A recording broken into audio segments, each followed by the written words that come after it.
Mesdames et messieurs, bonjour, ravi de vous retrouver et bienvenue à cette nouvelle édition de notre programme Midi au Caire. Et on se retrouve tout de suite après quelques instants.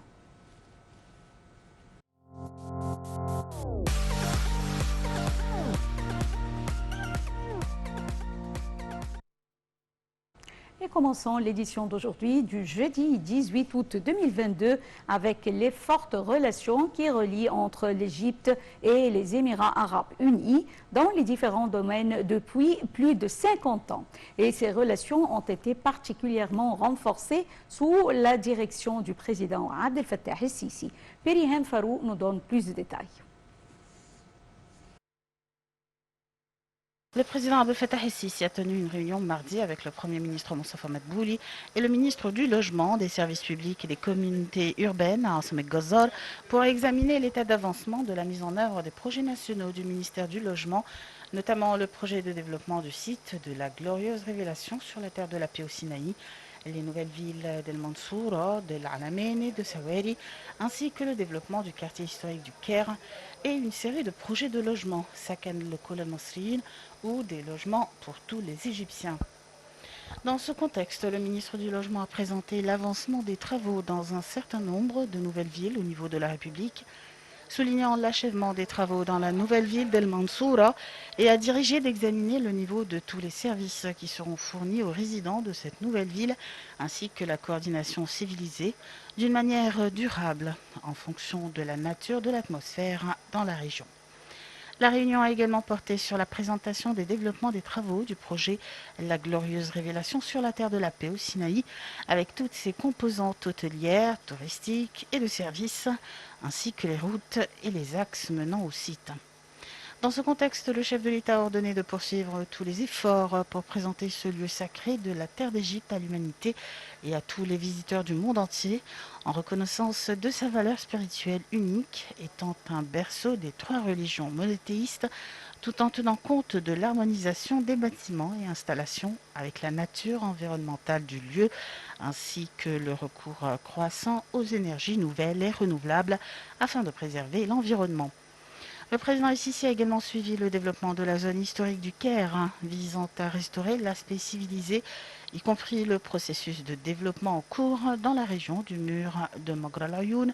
Il a exigé que le développement ne se limite pas aux seuls monuments historiques et archéologiques, mais s'étende également à toutes les terres et sites adjacentes.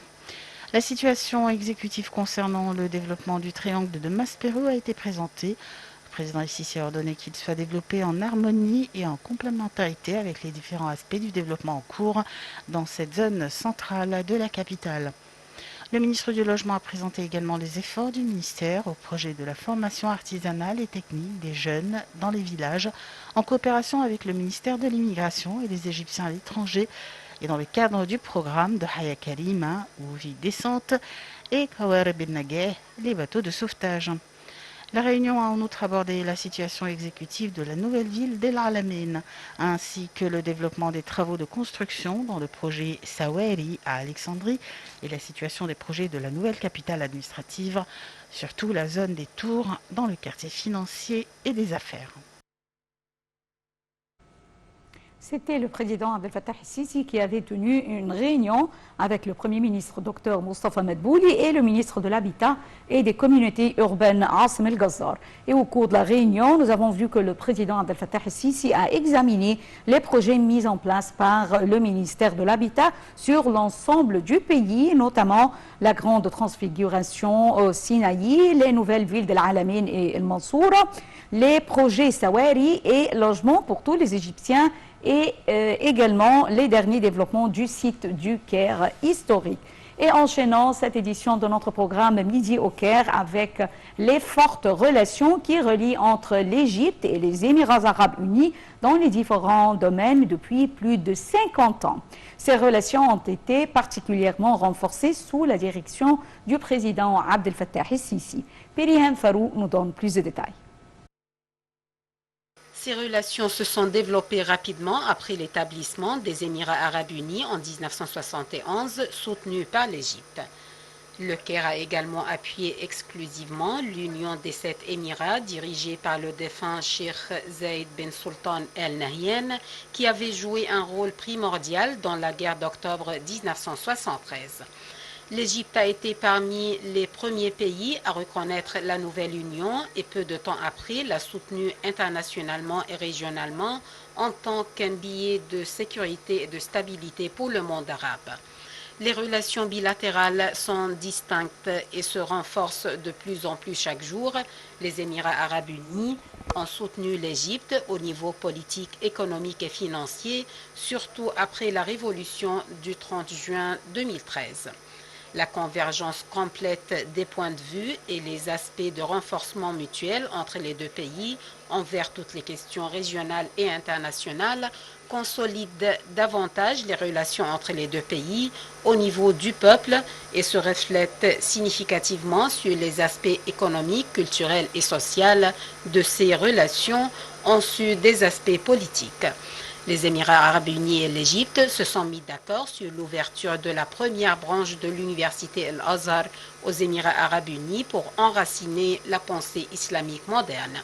Les deux pays ont le même point de vue vis-à-vis des questions régionales et internationales, en particulier en ce qui concerne la lutte contre le terrorisme et l'idéologie extrémiste, les crises régionales en Syrie, en Irak, en Libye et au Yémen et l'ingérence dans les pays arabes.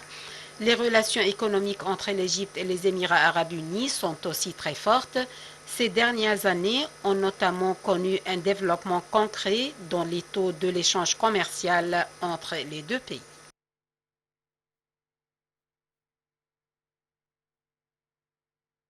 Le Premier ministre Mostafa Madbouli a affirmé que le projet de l'initiative Vie décente figurait parmi les principales priorités du gouvernement, soulignant le souci de suivre l'état d'avancement des projets de cette importante initiative présidentielle dans tous les gouvernorats selon les calendriers fixes, et ce, en application des directives du président Abdel Fattah el-Sisi de procéder à la mise en œuvre de ce méga projet national visant à améliorer la qualité de vie des citoyens.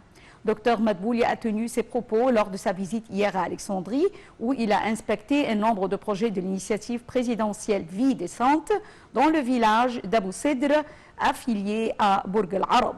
Le chef du gouvernement a écouté une explication sur les projets de l'initiative Vie décente mise en œuvre par l'autorité du génie des forces armées dans le gouvernorat d'Alexandrie. L'autorité met en œuvre 86 projets dans le cadre de l'initiative présidentielle dans 4 villages et 45 chefs-lieux à Bourg al-Arab à Alexandrie, desservant environ 135 000 personnes, dont 27 projets ont été achevés jusqu'à présent. L'Égypte a envoyé 5 avions militaires chargés d'aide humanitaire au Soudan, et ceci intervient en application aux directives du président Abdel Fattah el-Sisi et dans le cadre du soutien qu'accorde l'Égypte au peuple soudanais dans le temps des crises. Ces aides incluent des aliments, des tentes, des couvertures et des médicaments. L'envoi de ces aides intervient également en vue d'alléger la souffrance du peuple soudanais et souligne la profondeur des relations distinguées liant les deux pays.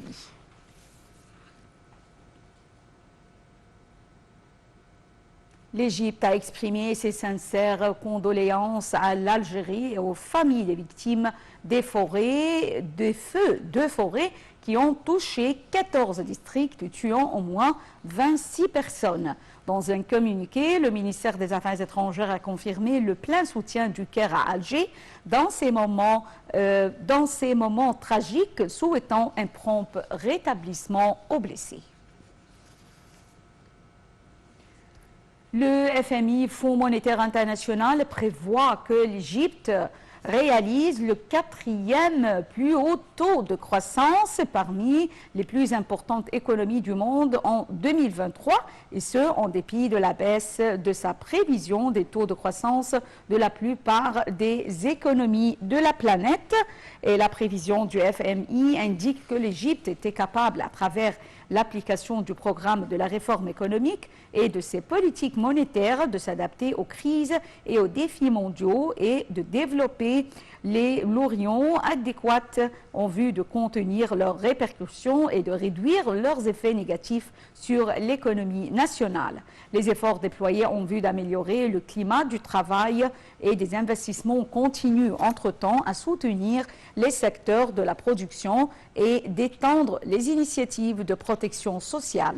Le FMI maintient donc sa prévision du taux de croissance de l'économie égyptienne pour l'année 2021-2022 qui a dépassé les 5,9% en juillet 2022.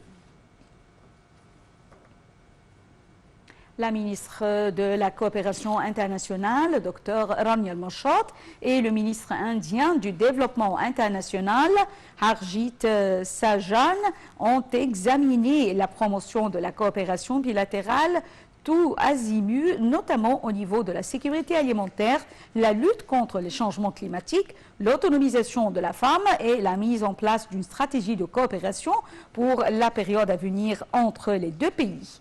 El-Mashot a affirmé que la coopération étroite entre l'Égypte et l'Inde avait un impact sur les programmes et les projets de coopération pour le développement commun dans les domaines prioritaires de nature à renforcer la réalisation de la stratégie de l'État 2030.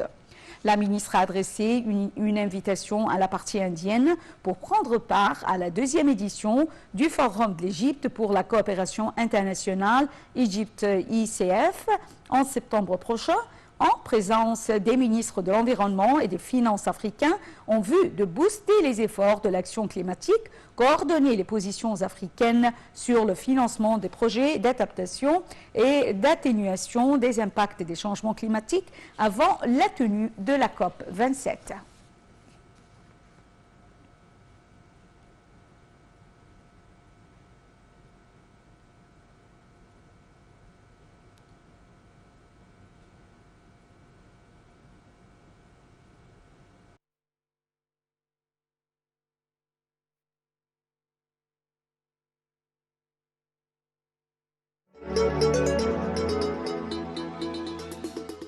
Dans le cadre d'une série de visites officielles au Musée national de la civilisation égyptienne à El Fustat, le musée a reçu une délégation canadienne de haut rang qui comprenait le ministre du Développement international, M. Aryan Sagan, son adjoint, M. Christopher McLennan, et l'ambassadeur canadien au Caire, M. Luis Dumas. Le président général de l'autorité des musées, Dr Ahmad Rouneima, a reçu la délégation. Il l'a accompagné dans une tournée à l'intérieur du musée. Il lui a expliqué l'idée du musée, le but de sa création et ce qu'il offre à l'environnement entourant et à la carte touristique égyptienne et internationale. Le docteur Ahmad Rouneima a évoqué le rôle culturel joué par le musée en soutenant les liens d'amitié et de coopération entre le musée et les peuples du monde, tout en soulignant que le musée connaît de grandes transformations et évolutions qui fascinent les visiteurs de différents pays du monde. Le superviseur général des affaires archéologiques, Sayed Aboul Fadl, a donné une explication détaillée aux membres de la délégation canadienne sur la salle d'exposition principale, la salle des momies royales et la maison des cadeaux. Les deux parties ont échangé des souvenirs et le ministre canadien a exprimé sa joie pour la présence de ce grand musée en Égypte, la terre de civilisation. À la fin de la visite, les membres de la délégation canadienne ont tenu à prendre des photos commémoratives et à écrire un mot dans le livre de visite au cours de laquelle ils ont exprimé leur admiration et leur appréciation à ce grand ouvrage qui exprime la civilisation et l'authenticité du peuple égyptien.